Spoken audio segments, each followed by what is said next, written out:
You think you know Back to the Future. You've watched it. You've quoted it. You've probably seen it more times than you can count.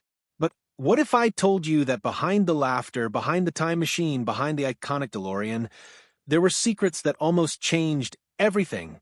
Mistakes that slipped past the editors, battles that reshaped Hollywood, and moments so dangerous they could have ended the entire trilogy before it ever became a legend. This isn't just a movie story. This is the story of how a film survived rejection, recasting disasters, legal warfare, near-death accidents, presidential jokes, hidden bloopers, and alternate timelines, and still became one of the most beloved films in history. And the most surprising part? One of the biggest mistakes in the entire movie is still there, hiding in plain sight. Let's go back to the beginning. In 1980, two creative minds, Robert Zemeckis and Bob Gale, sat together and imagined something unusual. What if you could travel back in time and meet your parents when they were your age? That single question sparked an idea that would eventually become Back to the Future.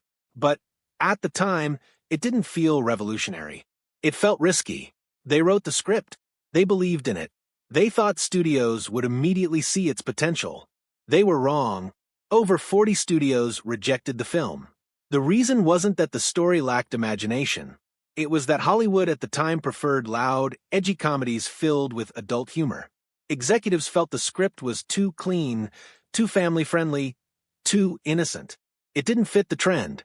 And so, the project sat on the shelf. For years, everything changed when Robert Zemeckis directed Romancing the Stone in 1984. The film became a major success. Suddenly, studios were listening. Universal Pictures finally agreed to produce Back to the Future. But even then, challenges remained. Casting became the next obstacle. From the beginning, the creators wanted Michael J. Fox to play Marty McFly. They knew he had the perfect combination of charm, energy, and comedic timing. There was only one problem. He was already committed to a popular television show. The producers refused to release him. So, the filmmakers made a difficult decision. They cast Eric Stoltz. Filming began with Stoltz as Marty, but something fell off. Stoltz was talented. There was no question about that. However, Marty McFly wasn't supposed to feel intense and dramatic. He needed to feel spontaneous, playful, slightly mischievous. After weeks of shooting, the team realized the truth. The tone wasn't working. In one of the boldest decisions in Hollywood history, the filmmakers recast the lead role, even though it meant reshooting massive portions of the movie and spending millions more. Michael J. Fox finally stepped into the role. And this time, everything clicked. Production wrapped in April 1985. The release date was set for July. That left very little time for editing and final effects. Some visual effects weren't completely polished.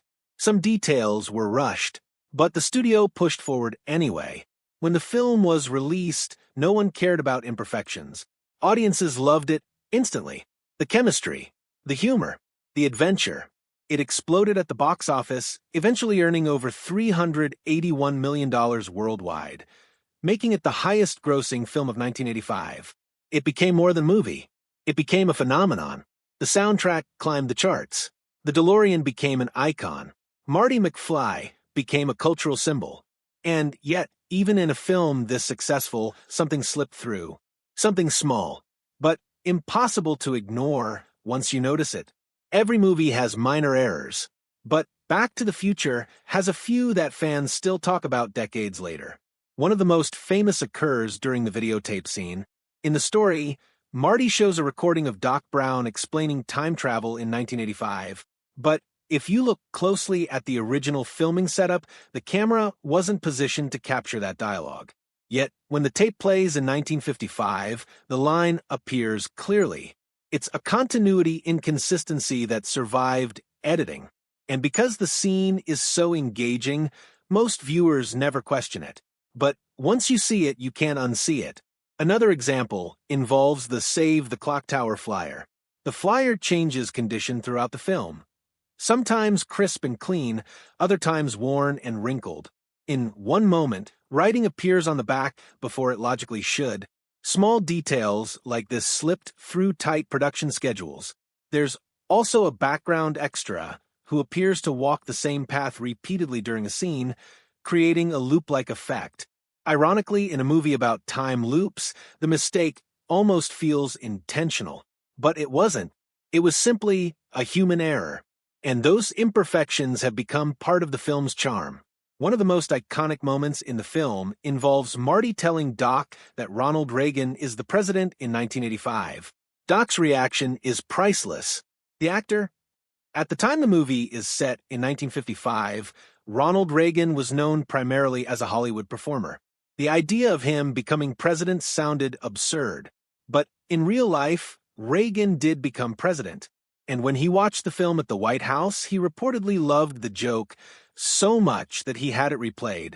Later, during a State of the Union address, he quoted the line, "Where we're going, we don't need roads." A science fiction comedy had entered political history. Few films can claim that level of cultural impact. Not all behind-the-scenes stories were lighthearted. One of the most significant controversies involved Crispin Glover, who played George McFly in the first film. His performance was essential. George's transformation from timid to confident added emotional depth to the story. But when the sequel was being developed, negotiations broke down. There were disagreements about compensation and creative direction. Eventually, Glover did not return. Instead of recasting the role openly, the filmmakers used a facial mold from the first film and applied it to another actor wearing prosthetics. The character appeared in the sequel, but the face was recreated. Glover objected strongly. He believed his likeness was used without permission. He filed a lawsuit. The case settled, but its impact was enormous. Afterward, contracts in Hollywood began to include clearer rules about image rights and likeness protection. This case became a turning point in entertainment law. Today, in an era of digital recreation and artificial intelligence, the questions raised by that lawsuit feel even more relevant. Who owns a face? Where do rights begin and end? That legal battle helped shape the answers. While legal battles unfolded, Michael J. Fox was performing one of the most demanding acting roles in cinematic history. He didn't just memorize dialogue. He learned skills: skateboarding, guitar performance, horse riding, stunt coordination. For the famous school dance scene, he practiced the entire guitar solo until his movements matched the music perfectly. He worked closely with instructors to ensure authenticity. He didn't want the performance to feel staged. He wanted it to feel real. And it did. That scene remains one of the most celebrated moments in film history. In the third movie, set in the Old West, Fox had to learn new physical skills again. Different era, different challenges, different environment. Each film required transformation, and the effort was intense. Not every challenge was creative. Some were dangerous. During filming of the third installment, a stunt involving a hanging scene went wrong. The rope tightened more than expected, cutting off air supply. Fox lost consciousness briefly before the crew intervened. It was a real-life emergency. Later, he described the experience as terrifying. It reminded everyone that filmmaking can be physically risky, especially when stunts push limits. Other actors also committed fully to their roles. Some learned horseback riding for Western scenes. Others trained for fight sequences. The dedication across the cast elevated the trilogy.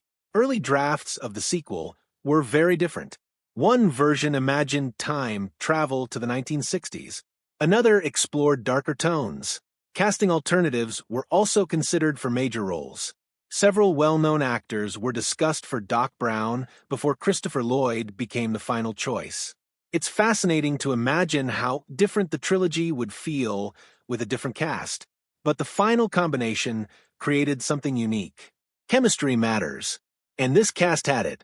Even with meticulous research, some details were imperfect. Calendar references in the script included technical inaccuracies. Certain historical events mentioned in passing were slightly misaligned with real-world timelines. Even the depiction of plutonium wasn't physically accurate. It was represented visually in a way that served storytelling rather than science. These are minor details, but fans who rewatch closely continue to spot them. What makes Back to the Future extraordinary isn't perfection. It's the combination of ambition, creativity, risk, and humanity. The bloopers didn't ruin it. The casting struggles didn't stop it. The legal battle didn't destroy it. The injuries didn't derail it. Instead, all of these elements became part of its legacy. Behind the polished surface was a production filled with pressure, innovation, and determination. And maybe that's why audiences still love it. Because it feels alive, not manufactured, not artificial, human. The film became more than entertainment. It became a cultural reference point. The DeLorean remains one of the most recognizable vehicles in cinema. The soundtrack continues to inspire new generations. The dialogue is still quoted. The themes, family, courage, responsibility, and consequence, still resonate. It was preserved as part of national cultural heritage, solidifying its status as more than just a box office hit. It became history.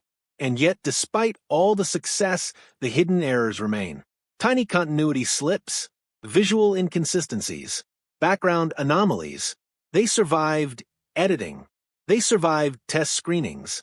They survived decades of rewatching. And they continue to surprise new viewers today. That's the beauty of filmmaking.